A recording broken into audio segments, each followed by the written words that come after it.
I want to give a bit of an idea of what our garden looks like this year. We've really had a great garden this year. I have a few of these galvanized tubs that I'm going to be filling up for next year now that I know that I like the way they're working.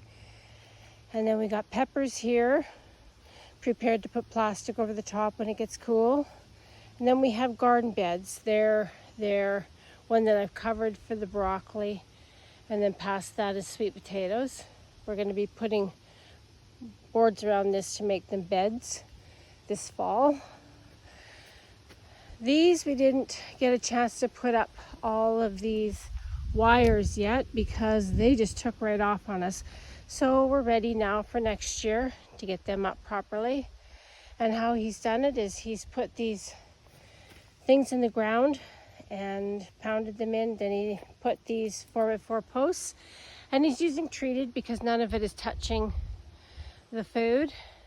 And then he's put these cross beams, and then from there he's got almost like a closing line wire across to each side with these zip tied onto it, and they can just climb up it like you'll see they are on this end.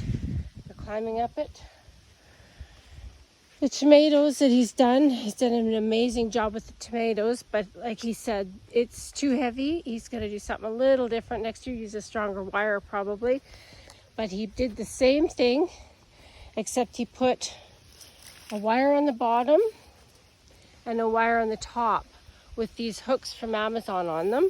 And then you just tie the tomato plants to them. But again, I didn't get to them in time. And, oh, there's another red one. Beautiful tomatoes. Look at how beautiful these tomatoes are.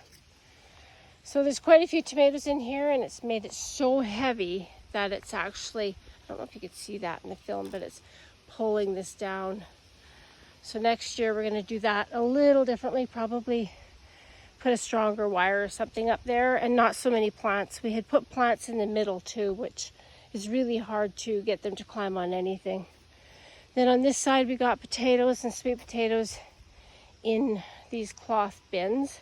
I'm not so sure I want to do the cloth bins for potatoes next year. It was just kind of hard to, I don't know.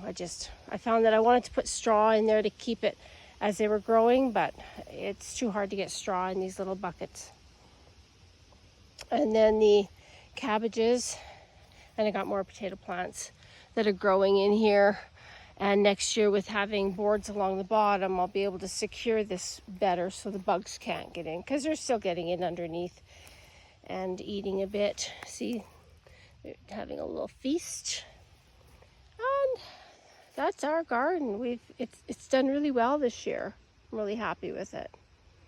So these are what he's using. They're called post supports, and he pounds the long part into the ground, and then in the top part he puts the 4x4 post just in the hole there. I can't do it because I'm holding the camera with one hand, but that's how he's building those.